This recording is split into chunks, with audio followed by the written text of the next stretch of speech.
így futtam, fárasztok egyszerre. Ezt nem fogjátok elhinni.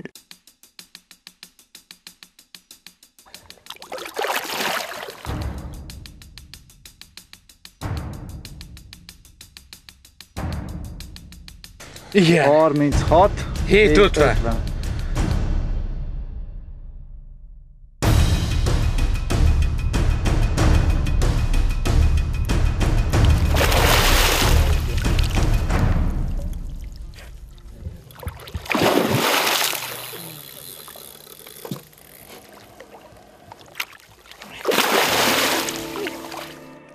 Szép jó napot mindenkinek! Egy újabb napon vagyunk túl, és hadd mutassam be jelenlegi horgászásomat, Pámer László, azaz mindenki Laci bácsiát, akivel együtt vagyunk ezen a túrán. Reggeli nap 2 akcióval is kezdődött, amivel az egyik a fontosabbat mondanám, amíg ugye felmentünk a büféhez az operatőr barátommal, Takács Péterrel. Mire visszaértünk, addigra Laci bácsi már egy nagyon szép nyurgaponttyal tért vissza éppen csónakkal a vízen. Ezzel a hallal már a harmadik 20 feletti pontyonkon vagyunk túl ezen a túrán.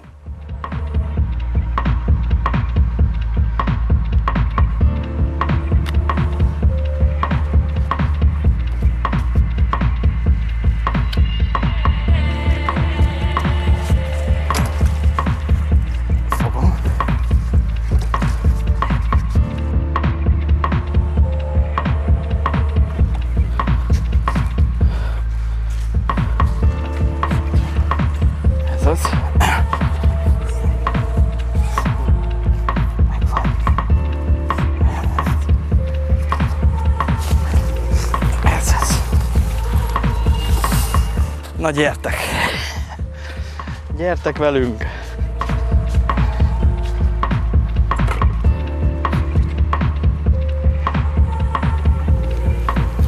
Hát ilyen. Gyönyörű. Hát ez ilyen, hát ez gyönyörű.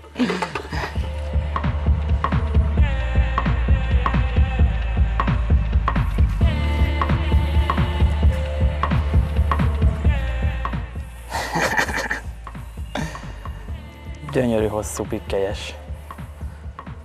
Nagyon szép.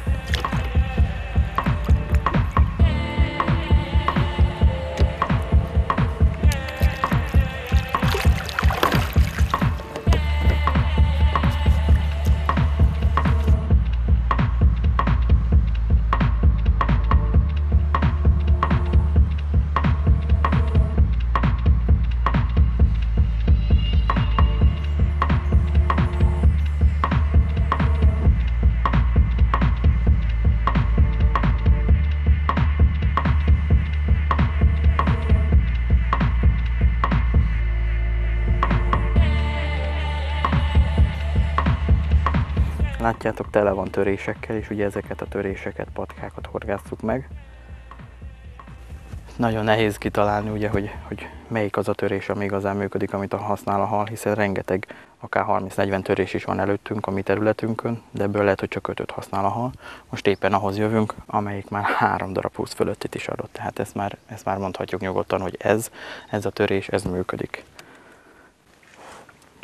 Szinte minden esetben használjuk a radart, nagyon halkan megyünk, óvatosan bánunk vele, hogy ne zavarjuk el, de a radart nagyon fontos használni, hogy pontosan a helyére tegyük le a csalit, ahova szükséges, mert egyébként tulajdonképpen nem ér semmit. Tehát az a titka, hogy megfelelő helyre tegyük le. Nézzétek, ugye van itt egy 2 méter 40 centis víz, nagyon lassan, szépen csorgunk visszafele, és mindjárt meglátjátok, fel fog jönni egészen 1-10-ig. És azt a púp tetejét fogom megtalálni ezzel a karóval. 2, 1, 2, itt már jön föl, látjátok?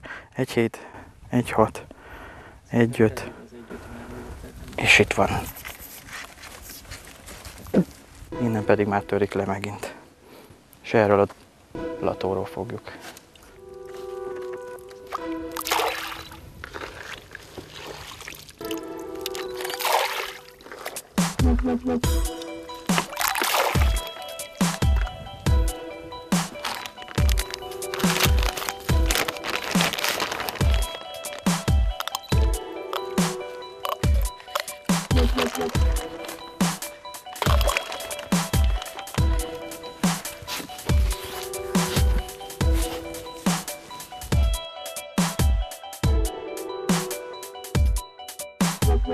Oké,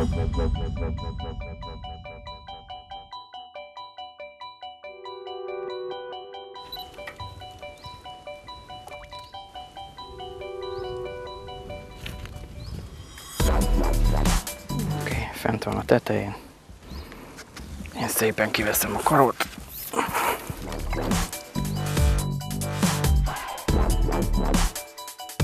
És ugye most jön az érdekesség, mint látjátok, ugye megtörjük a zsinort, mert ugye ha egyenesen húznánk, akkor ide nem tudnánk behorgászni, de ugye mivel ez a egyik legjobb helynek ez bizonyul, ezt erőltetjük, ezt úgy oldjuk meg, hogy ugye egy ilyen kis kampós, tulajdonképpen ez eredetileg virágálvány volt, és arra felhelyeztünk egy kampót, és abba helyezzük bele a zsinort, és ezzel törjük meg.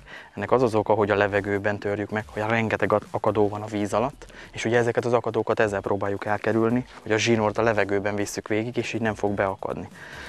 Csak az utolsó 5-10 méter zsinór van a víz alatt, ugye így is le tud akadni, meg így is okozhat galibát, de legalább menet közben megoldjuk azt a problémát, hogy leakadjon az akadóba. Hát rengeteg víz alatti fa, akadó, gajak, ágak található.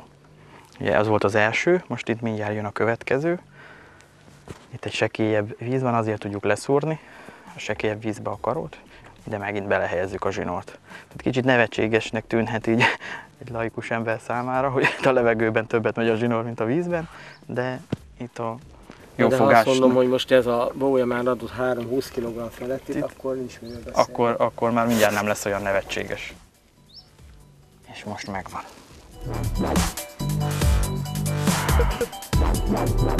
Így 2 ponton meg van törve ugye a zsinór, több már nem lesz, a következő állomás már a part, ugye az állványon. Aztán hát, ha jön a következő 20 feletti, bár már ezzel is igazán szép eredményt értünk el. Erre a 3-20 feletti pontra azt gondolom, hogy nem mondhatjuk, hogy véletlen, ezért megkérem Laci bácsit, hogy legyen szíves, mutassa be nekünk az ő etetési praktikáját, taktikáit, végszellékeket, csalit, amiket használt ehhez a szép eredményhez. Laci bácsi, kezdjük akkor az etetéssel. Ugye, mint az alapozó etetéshez már rögtön szemet szúr nekem, hiszen hatalmas magak vannak benne, erről mondjon néhány szót, legyen szíves. Hát az én véleményem az, lehet, hogy sok emberével nem egyezik, de nekem a meggyőződésem az, hogy ha nagy halat akarunk fogni, arra kimondottan nagy csalival is kell horgászni. Tehát az alapozó etetés is, most mihez képest persze nagy csalival, tehát az alapozó etetésnél a magok tekintetében is egy elég terjedelmes méretű magkombinációt kell összeállítani. Itt az én magjaimban található tigrismogyoró, ami általában ilyen 20-25 mm környéki, és a legszembetűnőbb a babok. A babok közel a 35 mm-t is meghaladják. Található még benne megakukorica, szintén 25 mm-es méretben, vagy pedig földi mogyoró, amit otthon sem nagyon látunk, ezek szintén 20-25 mm-es méretre megdagadnak, és azért, hogy valamilyen szinten azért a halak emésztését is elősegítsük, apró magként látható benne kendermag is. Laci bácsi, ez egy kicsit kényes kérdés sok ember számára, ugye nem tudják, mindig dilemmában vannak a horgászok, hogy most az erjesztett, főzött, meddig kell főzni, a főzés után meddig hagyjuk állni, vagy azonnal etessük be. Laci bának mi vált be a legjobban? Az elkészítési mód elé egy picikét annyival hagy kavarodjak vissza, hogy mi ösztönözött ebbe a magmixnek, vagy az elkészítésébe is. Tehát van egy saját tavam, ahol láttam most nagyon sok horgász, aki erjesztett kukoricával jön, vagy akár némileg megfőzött kukoricával is, és köztudott, hogy a pontyok vagy a halak ezeket a termékeket tudják a legtovább emészteni, tehát legtöbb idő ehhez szükséges nekik, és én nem azt mondom, hogy így nem tud az első pillanatokban, vagy órákban, vagy napokban halat fogni, de utána úgy eltelnek velük a halak ezzel a nehezen emészhető anyaga, hogy a mellettül lévő horgászoknak is elrontják tulajdonképpen a horgászatukat, és ekkor vetett fel bennem ez az ötlet, mert természetesen az, hogy kijárok és nagyhalra horgászok, hogy csinálok már egy olyan mixet, ami kimondottan én szerintem nagyon jól beválik ilyen helyeken. Ez pedig nálunk úgy történik, hogy egy 24 órás előáztatásban van része ezeknek a magoknak. Azért is kell, mert sokkal könnyebben meg is tudjuk főzni. Feltelítődik vízzel, és kuktába, vagy pedig üstbe, bármibe, attól függ, hogy milyen télfogatot akarunk elkészíteni, bármilyen kukta is, és az üst is jó erre a célra. Ezt 3-4 órán keresztül, vagy 5 órán keresztül lassú tűzön megfőzzük, és utána még általában én leszoktam takarni azt az erényt, hogy tartsa meg ezt a meleget, és 24 óráig még ebbe párolódik. Tulajdonképpen egy kicsit olyan dunsztolás, olyan, mintha dunszolnánk. Igen, és akkor ez ebbe párolódik, és ebben elérjük azt, hogy a tigrismogyoró is is, ami szintén nehezen emészhető a halak számára, annyira fel tud puhulni, hogy utána már könnyűszerrel tudják ők is fogyasztani.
Úgy kicsit megrántott.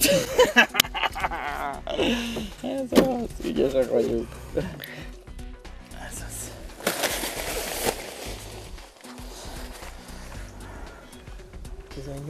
18,50. Hopp. Gyönyörű szép ez is. Több mint 18 kg tükrös. Ugyanarról a bójáról. Hihetetlen. Most, ez az. Lassan, ez az.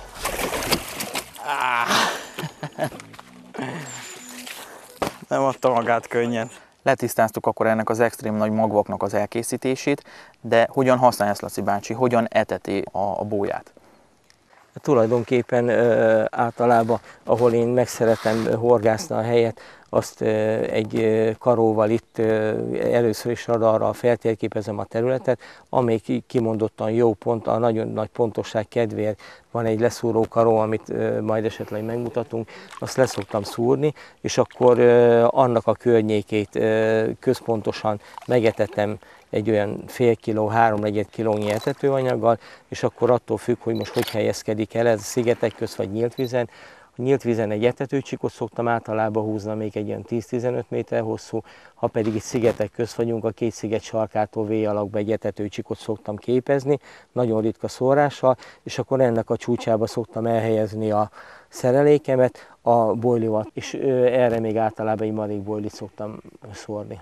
Tökéletes, én azt gondolom, hogy mindenki kérdésére választottunk az etetéssel kapcsolatban, akkor lépjünk tovább a végszerelékre, hogy ugye szokták mondani, hogy az utolsó 30 centi az, ami a legfontosabb, hogy mutassa már be nekünk Laci bácsi a végszereléket, amit használt ezeknél a halaknál. Igen, a végszerelék, ott kezdeném, hogy itt általában ezen a tavon fonott zsinórral horgászunk, de nem azért horgászunk fonott zsinórral, mert olyan erőt kell itt kifejteni, hanem azért, mert ennek nincsen nyúlása, és ez azonnal kijelzi a kapást. Az a kapással ezen túl vagyunk most, azonnal kijelzi a kapást. De a fonott zsinór belevág a fába, megszorul, a hal ver egyet a fejével és el tudná szakítani, ezért a fonott zsinór végére még felteszünk körülbelül 15 méter, 20 méter, kinek mi a kedvenc száma, monofil zsinórt, ami általában egy 60-as, 70-es monofil zsinór, ez olyan célból, hogy ne vágjon bele a fába, ez nagyon könnyen elcsúszik a fán, és van némi rugalmassága, hogyha egy akaróba bement a hal, nem tudja olyan könnyen a fejével lerázni és széjjel szaggatni. Igen, a nyúlás miatt. A monofil zsinór végére érdemes tenni ólomzsinórt, már csak azért is, hogy ezek a nagytestű halak nagyon óvatosak, és hogy ne érjen hozzá a testükhöz, az oldalvonalukhoz a zsinór, mert esetleg megrettenti őket. Amúgy egy kicsikét csalok is, mert én is ezt ezelőtt 3 évvel a Steve Biggs-től láttam, amikor a 14-es helyen én nyaltam a számszélét, ők pedig a 18-ason 3-20 felettét kifogott pillanatok alatt, és ő is sokat segített ebbe, hogy próbáljuk becsapni a halat, és ezt a zsinórnak a használatánál még azt is tudni kell, hogy nagyon sokan használnak 40-50 centist. Nos, a 40-50 centis ugyanaz, mintha nem használnánk semmit, mert ezek a nagytestű halak általában 1 méter, 1 méter 20 közötti halak. Tehát ebből egy terjedelmes méretűt, legalább 1,20-1,50 hosszút alkalmazni kell, mert ez végig a mederfenéken lefekszik, és így gondoljuk, aztán talán a halat nem bántja. Ennek a végére kerül majd egy nehezék, amely lehet semleges anyagból, ami a tavat tulajdonképpen nem szennyezi, vagy akár lehet kőből, kavicsból is rögzített súly. Ezt, hogyha feltegyük, egy olyan szerelék, egy olyan módozattal rögzítjük, egy kis gumiharanggal, ami fixé teszi az ólmot. Ennek annak van szerepe, hogyha bekerül az akadóba, megakad az ólom, a hal, ahogy elkezd bele tulajdonképpen ugrálni, lehúzza a gumit, és az ólmot már el is hagyta. Tehát ilyen szempontból kontaktusunk úgy van a hallal, hogy a szájában csak a róg van, az ólmot pedig elhagytuk. Ebben az akadós vizeken erre nagyon-nagyon nagy szükség van, de én szerintem más nádas, torzsás, otthoni vizeken is kiválóan lehet alkalmazni ezt a módszert, és a halgazdaságok, vagy éppen a tavak tulajdonosai is örülnek, mert nem szagadjuk szét a halaknak a száját az ólommal. Erre a gyorskapocsra felhelyezzük a horgot, és egy biztosító gumiharangot felhúzunk rá, és így már készen van tulajdonképpen a szerelésünk, amit lehelyezhetünk. Ennek még az a nagyon nagy előnye, hogyha bent netalántán a halat megfogtuk, sikerült megmeríteni, óvatosan a szájából kivegyük a horgot, ha ezeket előre elkészítjük, már ott rögtön azon mód lehelyezhetjük újból a szerelékünket, és nem kell még egyszer visszamenni egy fél óra múlva verni a vizet, amivel esetleg elzavarhatjuk még a környéken lévő halakat, amelyek egy bizonyos akció után oda nagyon hamar vissza is térnek, hisz ott van az etetés. Laci bácsi szerint mi a legfontosabb rész ugye a végszerelékben? A legfontosabb, a legolcsóbb dolog a tű. A tű kerül a legolcsóbba, és mégis ezen spórolunk. Akár 4-5 halat is megpróbálunk vele kifogni, és kijön belőle egy, esetleg 2, utána pedig szídjuk, hogy nincsen kapás, meg nem jó akad, meg valami baja van a tűnek. Igenis, ezt a legolcsóbb részt állandóan cserélgetnünk kell, ha már nem éles. Az élességét úgy tudjuk megállapítani, hogy akár a körmünkbe is óvatosan beleszúrjuk, és úgy, mint most ez nekem megakadt, tehát ragad tulajdonképpen a horog, akkor ez tökéletes a halfogásra, de ha csúszik rajta, akkor itt nincs mese, ezt a tűt nem kell rajta spórolni, ki kell dobni. Tehát a legfontosabb, a legolcsóbb dolog, ezzel nem kell spórolni, ezt ki kell dobni, ha nem megfelelő.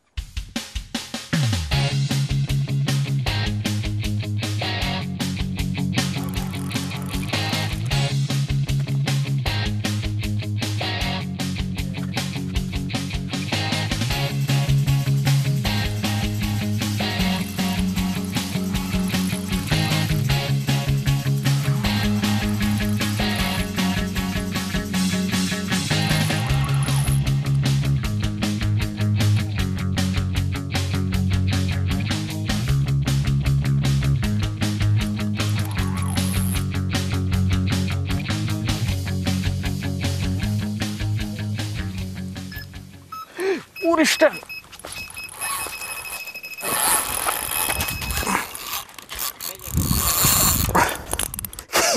Két bottal fárasztok egyszerre. Ezt nem fogjátok elhinni. Megtartom. Tartsod. Jó, fogjad, menj hátrafele, hogy ne. Amíg ott van az akadónál. Ezt adod, jó? Ez is jó lesz.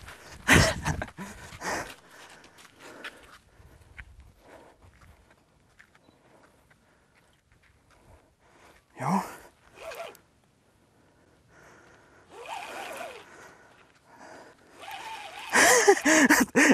Ilyen csak a mesében van. Ezt nem hiszem el.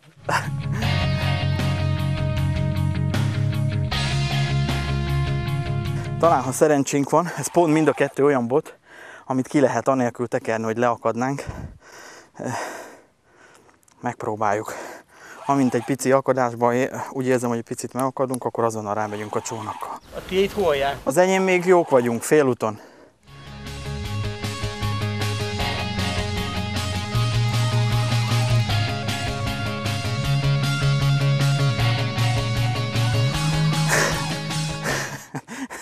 Minden szempontból ritka pillanat. Partoló fárasztunk, egyszerre 2-vel Rainbow-n. Hihetetlen percek.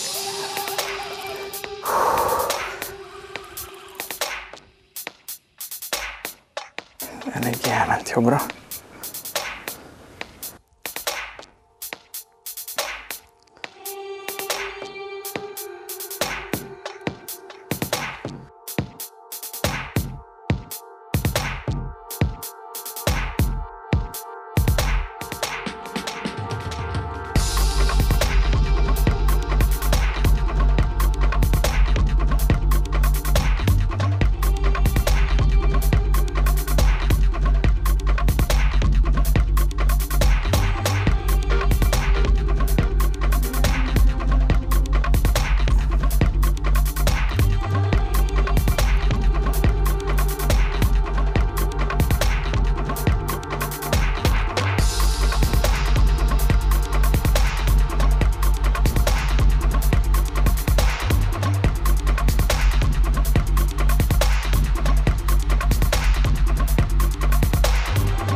Fú, de jó, az is.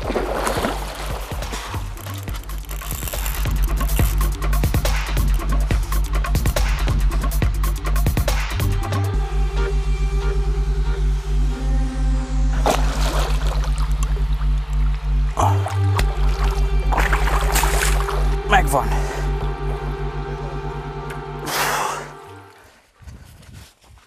Gyere, Peti.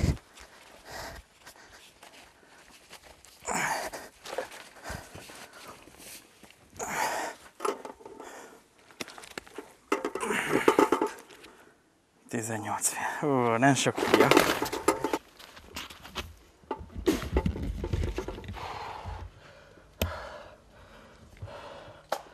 Hát 23. 20-23. Ezt nézzétek meg, egyszerre két hal. Hát ilyet is ritkán látni. Ezt nézzétek.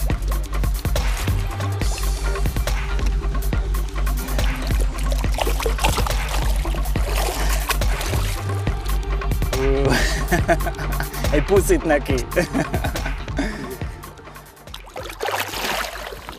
Még két fontos dolog maradt le a végszelékkel kapcsolatban, hogy az egyik a horogelőke típusa, a másik pedig a horog mérete vagy típusa. Én nekem az volt a tapasztalatom, mivel szeretek eléggé ágasbogas, akarós területen horgászni, hogy kettes horoggal horgászok, 300 g-os nehezékkel, hogy minél mélyebbre tudja beütni tulajdonképpen a horgot a halnak a szájába, és esetleg, ha bent van az akadóban, sokkal nagyobb esélyünk van, hogy ezt ki tudjuk onnan bogozni. Általában ilyen 10 alkalomból 6x-7-szer nyugodtan ki tudjuk venni a halakat is, és ebbe a nagy horog nekem ez segítséget nyújt. A horogelőke ez általában nekem csak annyi kritériumban van, hogy nagyon lágy legyen. Tehát én, hogyha ezt megfogom, és nehezék nélkül is, tehát mindenféle oldalba tudjon elmozdulni, ezt esetleg, hogyha kell, ólompasztával le tudom 2-3 helyen súlyozni, hogy ne zavarja az sem a halat. Egyedül annyi van, hogy legalább ilyen 15 kg közti szakító szilárdsággal azért rendelkezzen ez a fonott zsinór, mert itt az akadókban azért küzdeni kell. Ez librában olyan körülbelül minimum 30 librás horogelőke. Hát igen, 30 librás körüljelőke. Még egy utolsó dolog maradt ki ugye a végszereléknél, ami talán szerintem számomra az egyik legfontosabb dolog, hogy a csali, hogy milyen csalikat használt Laci bácsi. Erről beszéljen nekünk néhány szót. 4 bottal horgáztam, ebből úgy egyeztünk meg, hogy 2 bójánál csak a saját bójaimat fogom használni, 2-t viszont kísérleti jelleggel, meg itt a tesztelésbe való besegítésbe SBS M1-es bojlival fogok horgászni. Mind a 2 bojlira jött megfelelő kapásszám, de mégis valamilyen szinten a nagyobb testesek halak, a bal oldalt lévő 1-es bóján az M1-es bojlira jöttek. Ezekre jött 3 darab 20 kg feletti eddig, míg az én bojliaimra nem azért, mert rosszak, de ezekre nincs olyan jó. Igen, ezekre, tehát itt már azért szerencse kérdése is, hogy mi akad a horogra. 17 kilós és ilyen 19 kg környéki halak akadtak, úgyhogy mondhatom azt, hogy valamilyen szinten azért bevált nekem ez a csali, és elképzelhető, hogy közeljövőben is fogom ezeket használni. Most ezeket próbáltam az itteni vízhez alkalmazkodva kissé könnyebbé tenni, ami azt jelenti, hogy kisúlyoztam annyira, hogy a meder fenéken legyen lent a horog, és a horog és a csali közé tettem egy olmot, ami megakadályozó, hogy elemelkedjen a fenékről, és ez nagyon jó tud a vízbe billegni, és mostani horgászat során egy ilyen hóember jellegű bojli sokkal jobban felkelti a halaknak a figyelmét, mint a feneken lévő bojli. Tehát, hogy mindenki számára egyértelmű legyen, ugye itt pontosan arról van szó, hogy a horog lent van a víz fenekén, viszont a bojlinak már az alsó szem sem fekszik el a fenéken, hanem az már el van emelkedve a talajtól. Igen, ez attól függ, hogy a levegő bojlit, hogy milyen levegési hajlama van. Ezt ki kell kísérletezni, megnézni vagy vedérbe, vagy a vízbe. Van olyan, amelyik teljesen egyensúlyban van a süllyedő bojlival, és azt nem kell leolmozni, de hogyha nincs, hanem sokkal jobban lebegteti, akkor érdemes szélszerű ólompasztával, vagy kis sörét ólommal lesúlyozni. Ezzel úgy gondolom, hogy Laci bácsinak köszönhetően minden nagyhalas praktikájával kapcsolatos kérdésre választ kaptunk. Egyetlen egy dolog maradt még ki, ugye reggel említettem, hogy 2 akciónk is volt, a másik akciónak köze van ehhez a célszerszámhoz, ami itt van mellettem, de ezt megkérném Laci bácsit, hogy mondja már elő, hogy mire is kell használni ezt a nem hétköznapi szerszámot. Ez tulajdonképpen egy kampós szerszám, amit elkészíthetünk akár a festés során használt ilyen teleszkópos festőeszköznek a nyeléből is. Egy a lényeg, a végére csak egy kampót kell tenni, amivel tulajdonképpen nem itt a több mázsas fákat akarjuk a vízből kiemelni, hanem a leagadás helyszínén megpróbáljuk megtalálni a zsinort. Addig nyújtogatjuk befel a vízbe, ameddig meg nem találjuk a főzsinórunkat, és hogyha a bot hegyén lévő és a felszedett zsinór mozog V alakba, akkor sajnos nincs más eset, el kell harapni a főzsinort, és össze kell újból kötni, és ezeket a dolgokat addig kell megismételni, ameddig teljes mértékben ki nem szabadítottuk a zsinort. Nem kell megijedni, mint ahogy azt már korábban is említettem, egy 10 hajtból általában ilyen 6-8, de jó esetben még többet is ki lehet venni. Tehát itt csak a türelem meg az idő szab határt. Ezek az olmok, ezek a horgok mélyen beülve megtartják a halat, nem tudja magát leverni, és nagyon jó esetben ki lehet szabadítani őket. Erre volt az a példaeset is, mikor benn voltunk itt a szigetnél a sarkon, és egy ilyen 15 körüli nyúlgapontyot tudtunk kiszabadítani, amit nem hoztunk ki tulajdonképpen fényképezés céljából, mert kicsinek találtunk, hogy majd hát, ha jön nagyobb, meg nem akartuk a vizet se verni, és akkor ugyanígy az előző módszerrel csalizva rögtön le is tettük a csalit, és ki is jöttünk. Tehát ott is egy 20 métert legalább kampóztunk, és egy 20 percen keresztül még végül a halhoz elértünk. Így van, kerestük a zsinór végét tulajdonképpen, hogy hol van, de valóban ott volt, sikerült, fenszettük, kivezettük a halat a mélyben, ezt én a saját szememmel is láttam. Tehát összefoglalva tulajdonképpen ennek a kampónak köszönhetően, hogy az akadóktól nem megijedni kell, hanem meg kell oldani ezt a problémát.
inkább hátra fele.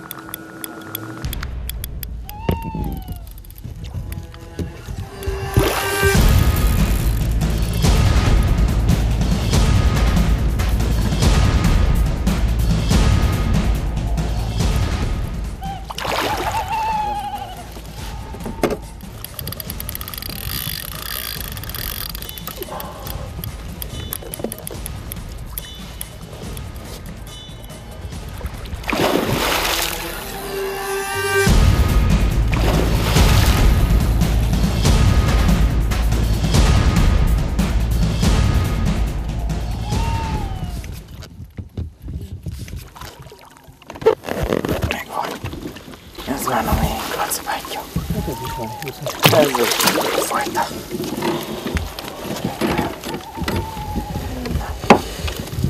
Meg is van ez a gyönyörű ponty. Indulunk a partra, visszahelyeztük a horgot. Hát ez megint egy 20 fölötti. Ez az a hely, amíg már lassan a 4. Így van. Gyönyörű szép nagy halat adja. Óvatosan itt.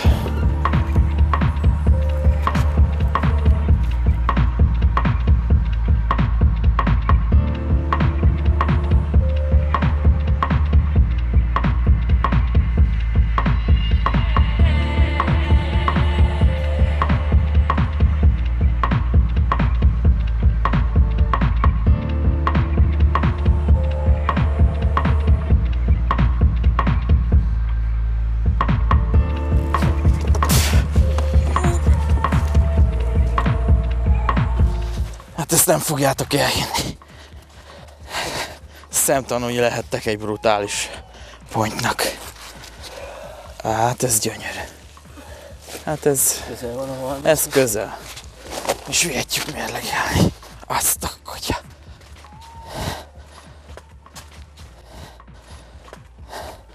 Fú, ezt érzem, hogy ez eddig mindegyiknél nehezebb. Nem akarom elkiabálni, de...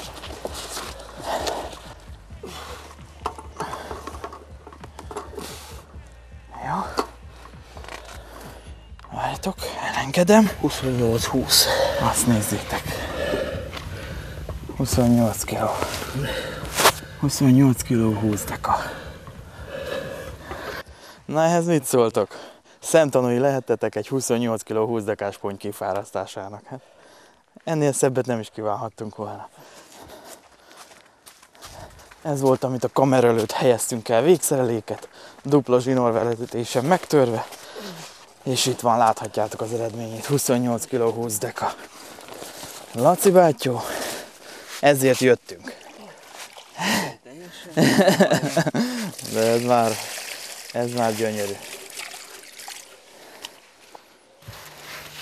Ezt nézzük.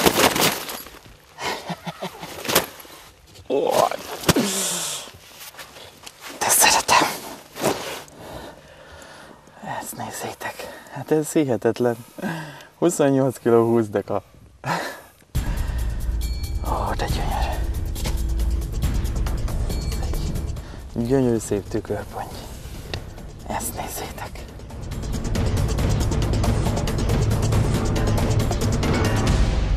Jó, feltétlenítsük le a száját, hogy ott van rajta egy seb. Itt volt egy, meg ott a farok tövébe, és kész is. Fú, mekkora háta van. Na, mit szóltok hozzá? Jaj, szervusz, küldjed a nagybátyádat. Na, kedves horgászok, ezért az élménnyel járunk horgászni.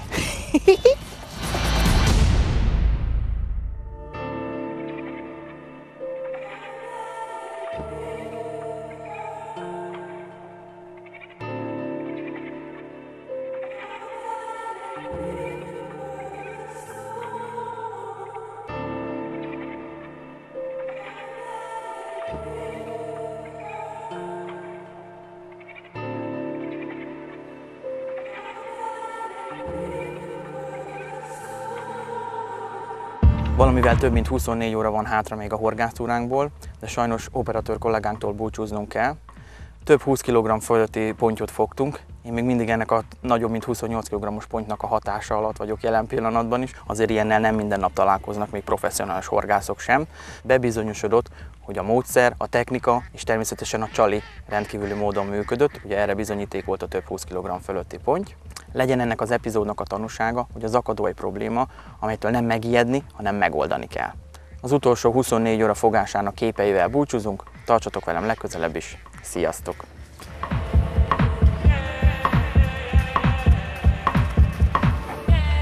De király! 17,5.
A mi túránkon is volt egy különleges fogási eredmény, amely megérdemelte, hogy külön megemlítsük, ugyanis a túra utolsó kapása egy 34,2 kg-os tükörponty volt. Ennek a képeit láthatjátok most.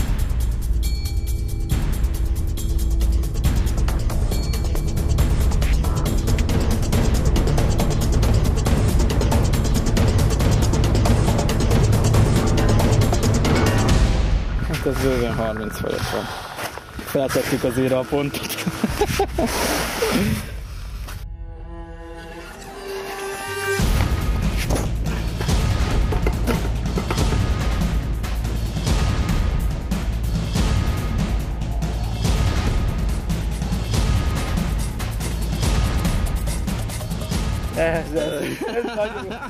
Ez nagyon gyilkos.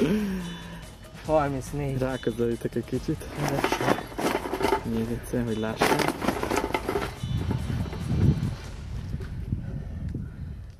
Ez 30. Hát ez 34 kereke. 34, így van.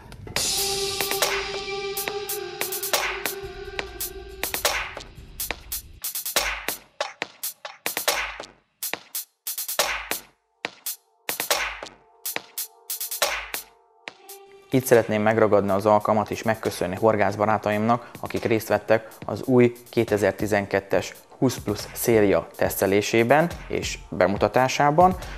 Gyöngyösi Éminek, akinek több 20 fölötti mellett 2 darab 35 kg fölötti pontyot sikerült zsákmányolnia, Pámer Lászlónak, azaz Laci bácsinak, akinek több 20 fölötti ponty mellett egy 34 kg fölötti pontyot is sikerült kifognia, és amiről még nem esett szó, hogy két társamnak, Szigetfalvi Andrásnak és Novák Dánielnek, akikkel közösen vettünk részt a 2011 évi World Cup Classicon, ahol sikerült a 130 csapatból a 7. helyezést elérnünk, és a szektor legnagyobb halának járó díjat is sikerült megszereznünk egy 24,8 kg-os tükörpontynak köszönhetően.